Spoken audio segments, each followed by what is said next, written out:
بسم اللہ الرحمن الرحیم نحمدہ و نصلی علی رسول الکریم۔ آج کی اس نشست میں مسافر کی جو نماز ہے اس کے متعلق بات شروع کرتے ہیں۔ تو شریعت کی طرف سے یہ گنجائش ہے،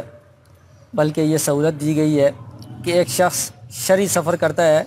تو شرعی سفر کے دوران نماز میں کچھ آسانی ہو جاتی ہے، سہولت ہو جاتی ہے، تخفیف ہو جاتی ہے۔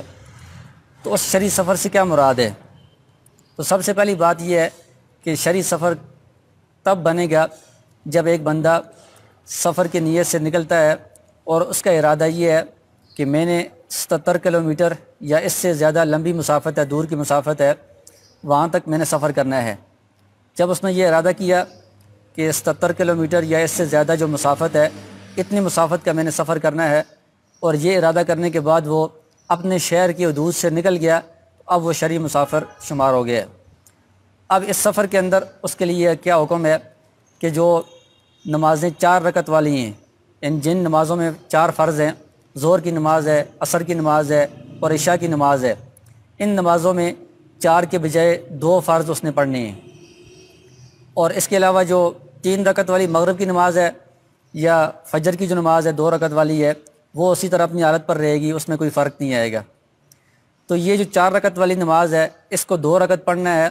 یہ کوئی اختیاری نہیں ہے کہ جس کی مرضی ہے کہ 2 رکعت پڑھ لے اور جس کے لیے آسانی ہو تو 4 پوری پڑھ لے، اس طرح نہیں ہے،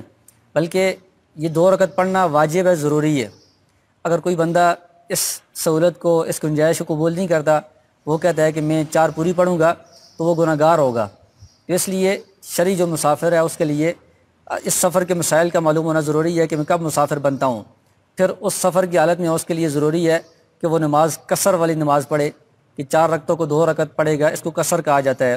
تو قصر کے مسائل معلوم ہونے ضروری ہیں۔ اگر اس کو مسائل معلوم نہیں ہے، اس کی نماز پوری پڑھ لی ہے، تو وہ گناہ گار ہوگا۔ اور سنتوں سے متعلق تفصیل یہ ہے کہ وطر جو ہے نا، وطر تو واجب ہیں، وہ تو اس نے پڑھنے ہیں، وطروں کے لیے کوئی گنجائش نہیں ہے، وطر معاف نہیں ہوں گے۔ جو سنتیں ہیں، فجر کی بھی سنتیں ہیں، ظہر کی بھی ہیں اور عشاء کی بھی ہیں، مغرب کی بھی ہیں۔ تو فجر کی سنتوں کے بارے میں تو حدیث میں بہت زیادہ تاکید آئی ہے، ان کو تو نہیں چھوڑنا چاہیے۔ بندہ جلدی میں ہو تب بھی ان کی کوشش کرنی چاہیے کہ وہ پڑھے، لیکن جو باقی نمازوں کی سنتیں ہیں، اگر بندہ جلدی میں ہے، وقت کم ہے یا اور کوئی ایسی مشکل ہے، تو سنتوں کو اگر وہ چھوڑ دے تو اس کو کوئی گناہ نہیں ہوگا، چھوڑنے کی گنجائش ہے۔ لیکن اگر بندہ کسی جگہ پر ٹھہرا ہوا ہے، وقت اس کے پاس زیادہ ہے، تو پھر سنتیں بھی ساتھ پوری پڑھنی چاہیے۔ اور یہ جو قصر والی بات ہے، یہ اس وقت ہے کہ جب بندہ جو مسافر ہے، شرعی مسافر ہے، وہ خود اپنی نماز پڑھ رہا ہو، اکیلے نماز پڑھ رہا ہو، تو وہ 4 رکعت کو 2 رکعت پڑھے گا، یا وہ خود امام ہے، تو امام ہے وہ اگر مسافر، تب بھی وہ 2 رکعت پڑھ کر سلام پھیر دے گا۔ اس کے جو مقتدی ہیں، اگر وہ بھی مسافر ہیں، پھر تو ان کی بھی 2 رکعتیں پوری ہوگی، نماز مکمل ہو گئی ہے۔ لیکن اگر مقتدی جو ہیں وہ مقیم ہیں، مسافر نہیں ہیں، وہ وہاں پر رہنے والے ہیں، سفر کرنے والے نہیں ہیں، تو پھر امام کو چاہیے کہ وہ نماز سے پہلے ان کو بتا دے، اعلان کر دے کہ میں مسافر ہوں، میں 2 رکعت پر سلام پھیر دوں گا، اس کے بعد تم نے کھڑے ہو کر اپنی نماز پوری کرنی ہے۔ تو لہٰذا جب وہ 2 رکعت پر سلام پھیر دے تو جو باقی لوگ ہیں، جو مقیم ہیں، وہ کھڑے ہو کر اپنی باقی رکعتیں پوری کر لیں گے۔ اور اگر ایک بندہ یہاں سے سفر کے لیے جا رہا ہے، وہ شرعی مسافر ہے، وہ راستے میں کسی جگہ ٹھہرتا ہے اور وہاں پر مسجد میں وہ جماعت کے ساتھ نماز پڑھتا ہے، اور مسجد میں جو امام جماعت کروا رہا ہے وہ مقیم ہے، وہ پوری 4 رکعت پڑھنے والا ہے، تو اب اس کے پیچھے جو مسافر نماز پڑھے گا وہ بھی پوری 4 رکعتیں پڑھے گا۔ اب یہ 2 رکعتیں پڑھ کر سلام نہیں پھیر سکتا۔ اگر جو مقتدی ہے وہ مسافر ہے، امام مقیم ہے، تو مقتدی اس کے ساتھ پوری نماز پڑھے گا۔ اور یہ جو بندہ جو اتنی مسافت جو آپ کے سامنے بیان کی ہے، اتنی مسافت کے ارادے سے اپنے شہر کی حدود سے نکل گیا ہے، تو یہ کب مقیم بنے گا؟ تو اگر اس نے کسی بھی جگہ جا کر 15 دن ٹھہرنے کا ارادہ کیا ہے،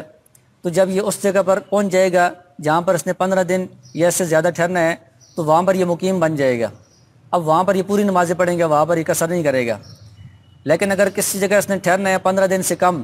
مثلا 10 دن ٹھہرنا ہے، پھر اس نے واپس آ جانا ہے، تو اب یہ وہاں پر جو 10 دن ہیں ان میں بھی یہ قصر نماز پڑھے گا، 2 رکعتیں پڑھے گا، اور پھر واپسی میں بھی قصر نماز ہی پڑھے گا۔